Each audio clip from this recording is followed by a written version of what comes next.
بسم الله الرحمن الرحيم الحمد لله رب العالمين والصلاة والسلام على أشرف المرسلين ونشهد أن لا إله إلا الله ونشهد أن محمدا عبده ورسوله وخليله وصفيه حبيبه صلى الله عليه وسلم. أيها الإخوة والأخوات, السلام عليكم ورحمة الله وبركاته. Je pense que vous m'entendez bien comme cela. Il n'y a pas de difficulté au niveau du son. C'est comme si le micro, effectivement... Alors, il faut l'approcher un petit peu, c'est tout. Il ne faut pas l'avaler, il faut...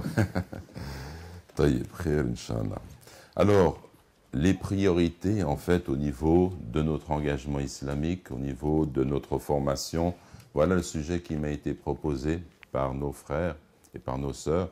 Et donc, j'ai déjà traité ce sujet à plusieurs reprises. Je vais reprendre 3 axes qui me semblent fondamentaux dans l'engagement islamique.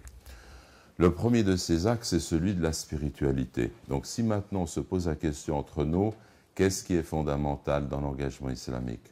Et on réfléchit, on pourrait faire un tour de table et se poser des questions entre nous pour essayer de dégager des choses fondamentales.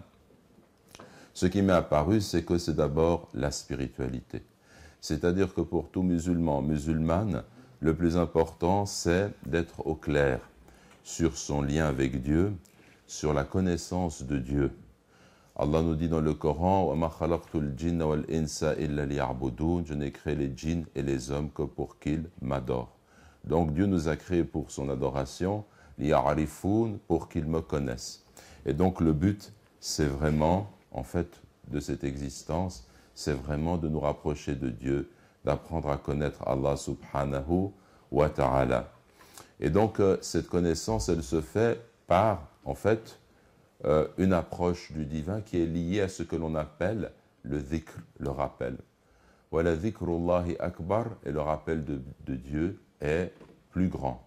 La plus grande, la plus importante des actions de l'être humain, c'est en fait le dhikr, le fait de vivre dans l'évocation de Dieu, dans la mention de Dieu, dans le fait d'être lié à Allah subhanahu wa ta'ala.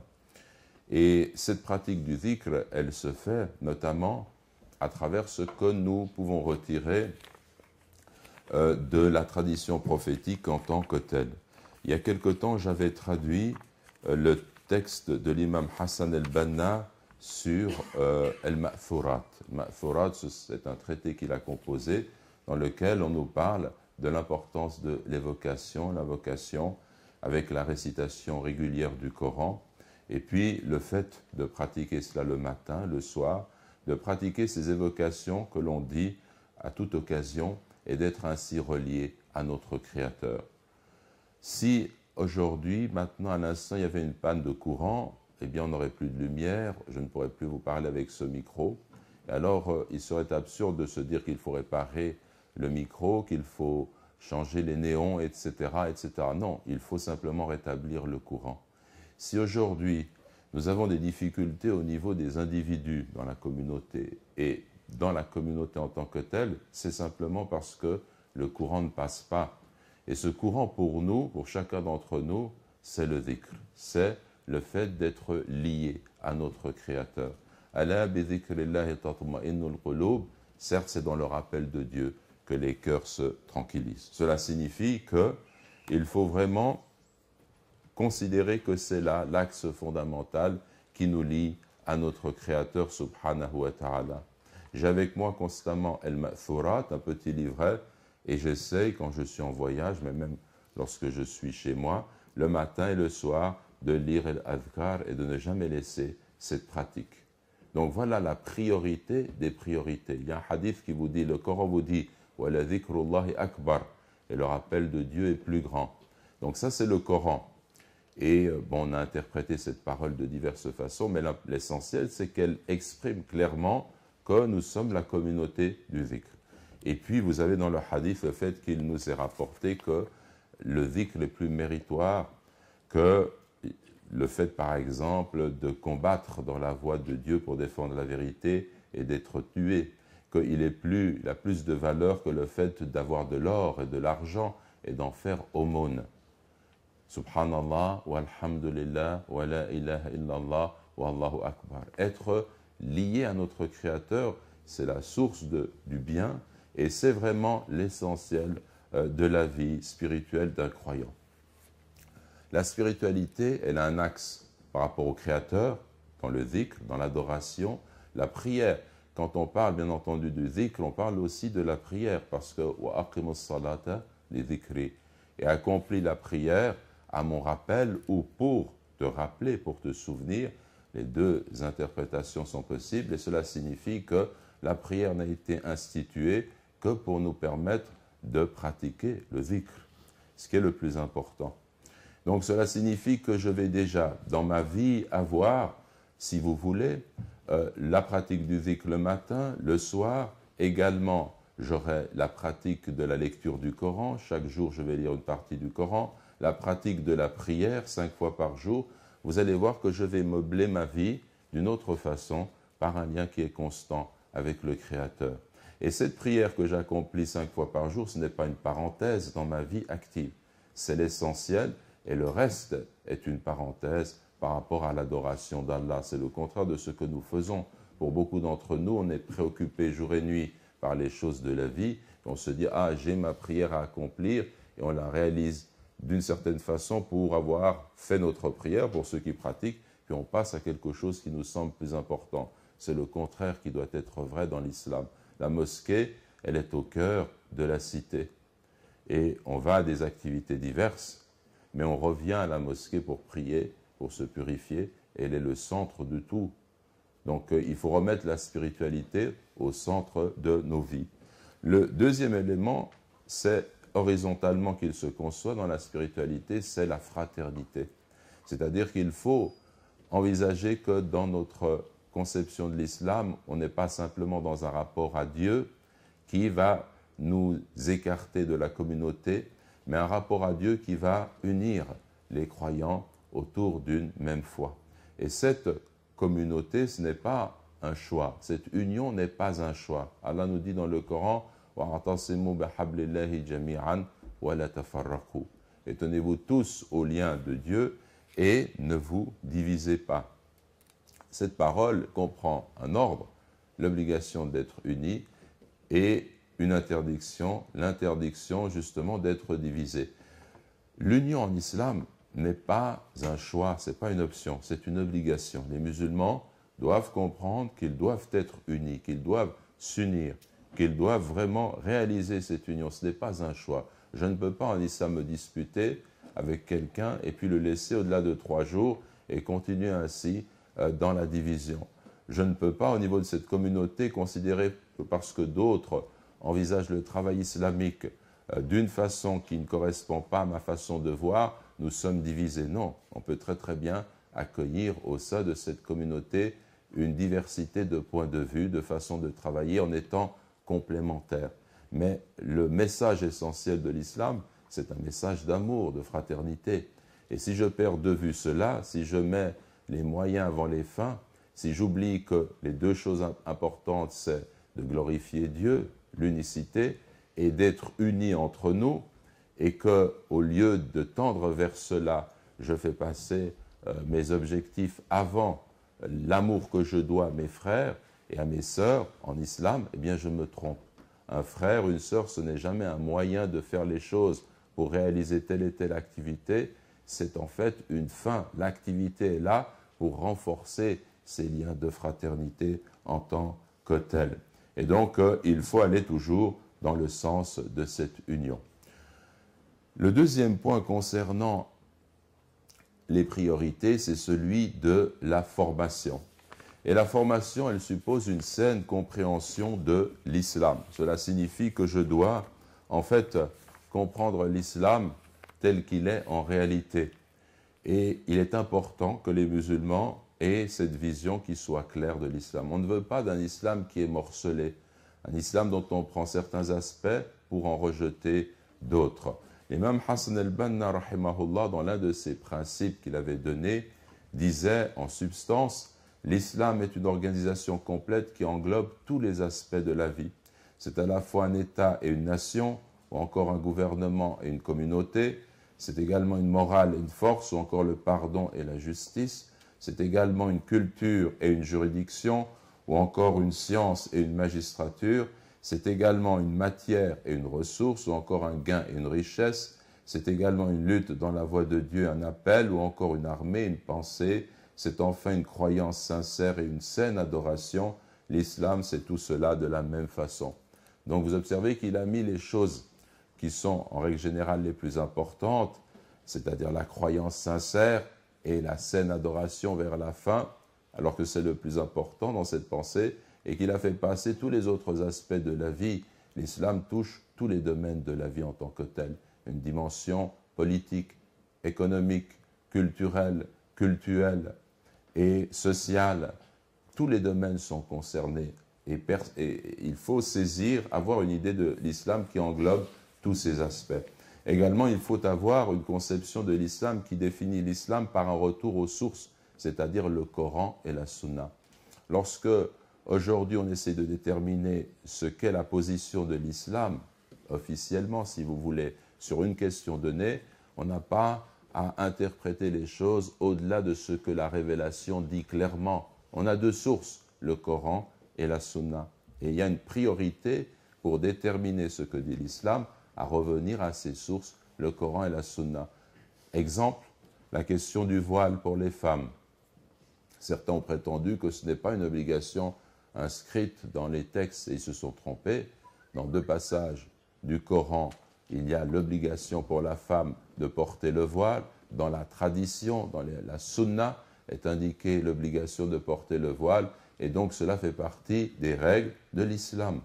Et pour cette raison, quand on va discuter de ce point-là, il faut revenir aux sources et il faut interroger nos sources parce qu'on voudrait, là aussi, comme on cherche à faire en sorte que l'islam soit morcelé, qu'on prenne une partie, qu'on devienne une sorte de religion qui s'inscrit dans une sphère complètement privée et qui n'a plus d'impact sur la vie sociale, on voudrait également nous écarter de nos sources, faire de l'islam une religion sans référence scripturaire pour progressivement suivre le chemin de ceux qui nous ont précédés dans d'autres communautés qui finalement ont délaissé complètement les enseignements de la révélation et se sont orientés dans d'autres voies. On veut nous faire suivre ces voies et là, il y a une priorité, c'est de nous tenir fermement au lien de Dieu.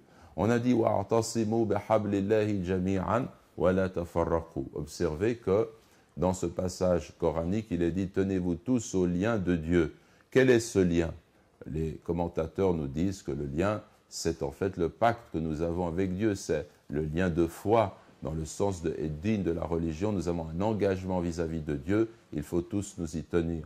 Et d'autres ont expliqué que l'habl, la corde ici, signifie le Coran, puisque dans la tradition authentique, il est question de hablullah ou hablullah il-matin, le Coran, c'est le lien ferme de Dieu.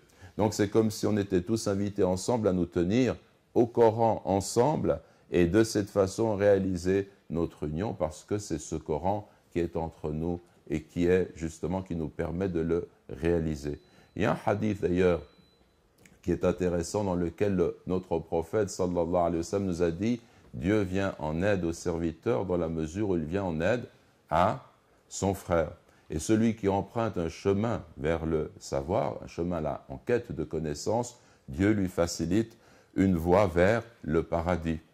Pourquoi? Parce que quand je connais, je sais, eh bien je peux distinguer le bien du mal, je peux suivre la voie qui me conduit au paradis.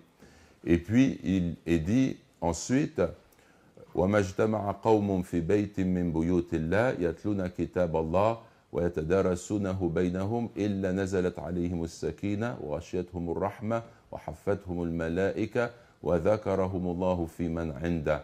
Un peuple ne se réunit jamais dans une maison d'entre les maisons de Dieu, mosquée, un lieu de culte, récitant le Coran et l'étudiant entre eux sans que la sakina, la paix divine, ne descende sur eux, qu'ils ne soient couverts par la miséricorde, que les anges ne les entourent et que Dieu ne les mentionne à ceux qui sont auprès de lui. Donc ce hadith vous montre que dans un premier temps, le prophète sallallahu alayhi wa sallam nous explique qu'il faut conserver des liens de fraternité, venir en aide à nos frères, mais et rester donc unis, être vraiment une communauté unie, mais il nous donne également le mode d'emploi. Comment le faire? Comment faire la chose? Il faut se retrouver les uns et les autres autour du Coran. Nous tenir tous à ce lien, c'est la plus forte manifestation de notre union. La traduction de cela, ça veut dire qu'il faut avoir au moins une fois par semaine un cercle dans lequel, avec un groupe de frères, je me retrouve, on va lire des versets du Coran, qu'on va expliquer, on va apprendre à lire correctement avec le tajwid, les règles de lecture, on va apprendre par cœur, quand on a la possibilité de le faire, c'est bon de suivre cette voie-là, et avoir un lien nouveau avec le livre de Dieu qui fait qu'il va être au centre de notre vie. Voilà une priorité parmi beaucoup d'autres, c'est de mettre le livre d'Allah subhanahu wa ta'ala au centre de nos vies, pour apprendre à le réciter, pour assimiler ces versets, et surtout, pour le méditer, pour réfléchir. Parce que c'est la nourriture du cœur. Nos corps ont besoin de nourriture, et si quelqu'un ne peut pas absorber de la nourriture, il finit par s'affaiblir. Et nos âmes ont besoin de cette lumière, de cette révélation. Et si elles ne reçoivent pas cette révélation, eh bien, elles finissent par se flétrir. Ce qui signifie en clair que nous devons être liés au Coran de façon évidente. Il y a un hadith dans lequel notre prophète, sallallahu alayhi wa sallam, compare le Coran et la révélation, ce qu'il a apporté, les enseignements qu'il nous a apportés, donc dans le Coran et dans la Sunna, à une pluie qui tombe du ciel. Et il y a des terrains qui sont fertiles, ils reçoivent l'eau, ils donnent de la végétation, ils profitent de cette pluie et ils laissent les autres profiter également de ce qui est produit ainsi. Puis il y a une deuxième catégorie de gens qui reçoivent cette eau qui sont comme des bassins et ils retiennent l'eau. Alors les gens viennent puiser cette eau, profitent, mais eux-mêmes qui reçoivent cette eau ne donnent pas de culture. Ce sont ceux qui reçoivent ces commandements, ces enseignements, les transmettent, mais ne les mettent pas en pratique eux-mêmes. Et puis il y a une troisième catégorie qui est celle de ceux qui restent incultes. C'est un désert, ça reste un désert, ils ne reçoivent pas l'eau. Et donc chacun d'entre nous doit se dire, cette image, elle est intéressante parce qu'elle me montre une chose. D'abord, une graine ne peut pas pousser toute seule. Il lui faut l'eau. Et l'eau, c'est le symbole ici de la révélation. Et donc, autant je reçois cette révélation, autant je vais grandir spirituellement dans le savoir. Autant je m'écarte de cette révélation, autant je vais rester un terrain inculte. Et donc, il faut se déterminer à quelle catégorie est-ce que j'appartiens en tant que tel. Donc, au niveau de la formation, c'est de nous retrouver autour de trois axes. Comme le dit très bien Ibn Hajar al-Asqalani, les axes de la connaissance en islam, c'est le Coran et c'est la Sunna. Et quand on dit la Sunna du prophète, c'est une partie de la révélation. El-Wahy en islam comprend deux aspects. Le Coran révélé, mais aussi ce que le prophète a dit, son exemple qui est en fait des paroles qui sont inspirées, qui sont différentes du Coran, mais qui font partie de la révélation en tant que telle. Donc, il y a le Coran, il y a la Sunna, et puis il y a le troisième axe, c'est le fiqh, c'est-à-dire la jurisprudence, le droit islamique. La jurisprudence, le fiqh, c'est par exemple, au niveau des œuvres cultuelles, comment faire ses ablutions, connaître les règles, comment faire la prière, quels sont arkan as-salah, les piliers de la prière. Un musulman doit connaître ces choses-là et doit se former au niveau du fiqh. La connaissance en islam, elle dépasse aussi ces trois axes. Quand je m'intéresse à une période d'histoire et quand j'étudie les textes de la pensée islamique, cela fait partie de la connaissance. Il faut avoir une saine compréhension de l'islam en tant que tel. Donc, deuxième priorité, c'est le savoir, avec une saine compréhension de l'islam, la globalité, le retour aux sources, le Coran, la Sunna et le fiqh, et prévoir un programme de formation pour chacun d'entre nous qui nous permette de progresser à ce niveau. Enfin, il y a un troisième niveau qui est celui de l'engagement. Et une priorité, c'est de diffuser le message de l'islam. Une fois qu'on l'a compris les uns les autres, qu'on a compris que là est notre bien dans le dhikr, dans le savoir, et l'engagement qui consiste à appeler les autres musulmans à se rallier à nous, à être avec nous, à comprendre l'islam dans cette pureté et à vivre l'islam de cette façon-là. Ceci par rapport aux autres musulmans. Et là, il faut observer, il faut être lucide effectivement, c'est que on est dans une communauté qui est morcelée. On est dans une communauté, dans le paysage européen comme ailleurs, qui comprend des tendances, des musulmans qui ne s'entendent pas, qui ont des façons différentes de travailler. Et il faut répondre à cela par une façon de concevoir notre engagement qui doit être clair. En ce qui me concerne, très souvent, je donne cette approche en disant il y a 3 niveaux d'engagement. Il y a un niveau qui est général, qui est toute la communauté qui va agir ensemble. Quand on fait le Eid, la fête, ou bien quand on est dans le Jum'a, le vendredi, ou quand on fait une manifestation quelconque, on peut se regrouper entre nous en tant que communauté. Cela, ça fait partie de notre existence et de notre vie. Et là, le musulman se doit de se rappeler la règle que nous avons énoncée à partir du verset de tout à l'heure, on doit rester unis. Tout musulman, quel qu'il soit, eh bien c'est mon frère, ma sœur, et donc par conséquent, je dois tisser un lien de fraternité, d'amour et de miséricorde entre nous. Puis un deuxième degré, c'est celui de l'engagement dans la région où je me trouve. Il y a une association, comme celle qui nous invite aujourd'hui, la Plume Chartraine, c'est ça? Et donc cette association, Jazakumullahu Khayran, fait un travail sur le terrain. Il y en a d'autres. Et qu'est-ce que je dois faire? Je dois observer que des gens essayent de se réunir autour de projets et font un travail, sont une association. Donc les musulmans devraient se réunir en tant que tels dans des associations ouvertes où il y a des élections, par exemple, où il y a un choix, un apprentissage de la citoyenneté devant des règles que l'on se donne, avec des statuts que l'on respecte, et avec un travail qui est effectif sur le terrain. Et là, tous doivent être également unis pour défendre les valeurs qu'ils propagent et pour faire vivre la vie associative, en quelque sorte, musulmane. Et puis, vous avez un troisième niveau qui est celui de l'engagement dans le mouvement islamique. Vous savez qu'il y a des tendances. Il y a ceux qui se disent salafiyya, ceux qui se disent, par exemple, on est tous des salafites en fait, parce que c'est le retour aux sources. Le terme, à proprement parler, signifie le retour aux sources, et tout musulman se réfère aux sources de l'islam, le Coran, la Sunna et les premières générations des croyants qui étaient pour nous des modèles. As-salaf, as-salih, d'où le mot salafiyya. Mais il y en a qui prennent ce terme pour caractériser une façon de comprendre l'islam. Vous avez le mouvement des frères musulmans, vous avez le tablir, vous avez d'autres mouvements qui existent bel et bien, qui sont sur le travail. Il est des gens qui s'engagent davantage et qui entrent dans une structure pour aller encore un peu plus loin dans leur formation, et cela, c'est une possibilité qui est donnée. Donc vous avez ces 3 niveaux. L'engagement qui est ouvert avec l'ensemble de la communauté, un cadre associatif qui est un peu plus restreint dans la région où je me trouve, et puis un engagement dans le mouvement islamique qui est plus profond dans le sens de la formation au sein du groupe. Et chacun d'entre nous devrait considérer que ces espaces de travail sont complémentaires.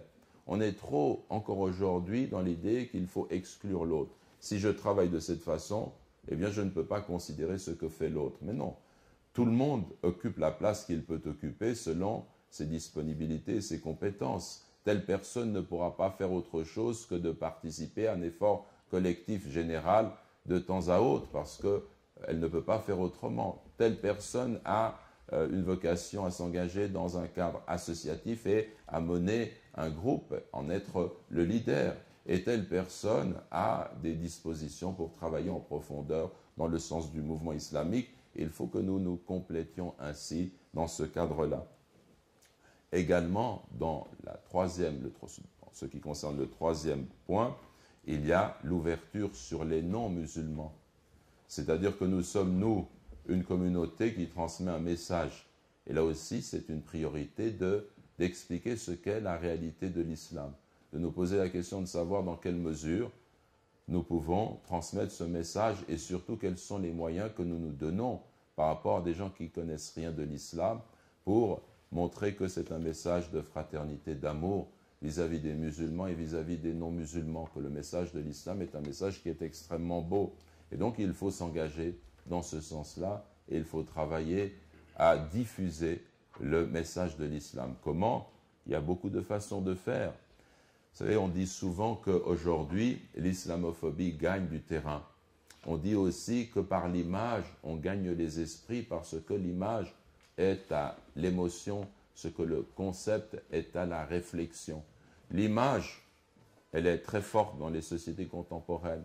Et on montre de l'islam une image qui n'est pas bonne. Et les gens associent à l'islam la violence, les drames, l'humiliation, les difficultés, le désordre, le sang, le djihadisme. On utilise des termes qu'on ne connaît pas de façon qui n'est tout à fait inacceptable. Et ce qui est important, c'est qu'on a des images. Et les gens regardent à la télévision, sur Internet, tout ce qui est donné, qui est extrêmement négatif. Et ils sont dans le registre de l'émotion. Cela signifie que les peuples sont ainsi manipulés par les médias. À cela, nous répondons par des discours. Comme par exemple le discours que je vous fais maintenant. Qu'est-ce que je fais? Il n'y a pas d'image. J'utilise des concepts, une réflexion. Vous vous rendez compte que ça demande un effort qui est beaucoup plus important et que cela ne peut toucher qu'une minorité parmi les gens qui n'ont pas le temps d'écouter ces discours. Donc, si on regarde, le combat semble être perdu. On a ces télévisions qui travaillent jour et nuit, l'information qui travaille jour et nuit, qui est orientée contre les musulmans, la presse également, tout le monde pratiquement s'y met contre les musulmans, l'islamophobie gagne du terrain, et nous avons une pensée, une connaissance de l'islam qui est complètement à l'opposé de cette idée que l'on s'en fait, mais il est difficile de l'exprimer, de le transmettre et de le faire connaître. Par rapport à cela, il y a une échappatoire, une issue. Elle réside dans le lien avec les humains, dans la communication avec les humains. J'ai des voisins qui ne sont pas musulmans, j'ai un collègue qui n'est pas musulman, j'ai un entourage qui n'est pas musulman. Et quand il voit ce musulman se lever, par exemple, lui qui va promener son chien à 5 heures du matin, et puis voit que le musulman revient de la mosquée, le salue, lui sourit, et revient, il réfléchit, il voit qu'il y a autre chose dans cette foi islamique. Quand il voit le musulman respecter son voisin et lui donner un cadeau ou lui faire un geste qui exprime justement un humanisme, une humanité profonde, il change complètement d'opinion. Et il se dit, ce que l'on me dit n'est que mensonge parce que le lien humain est plus fort que tout le reste.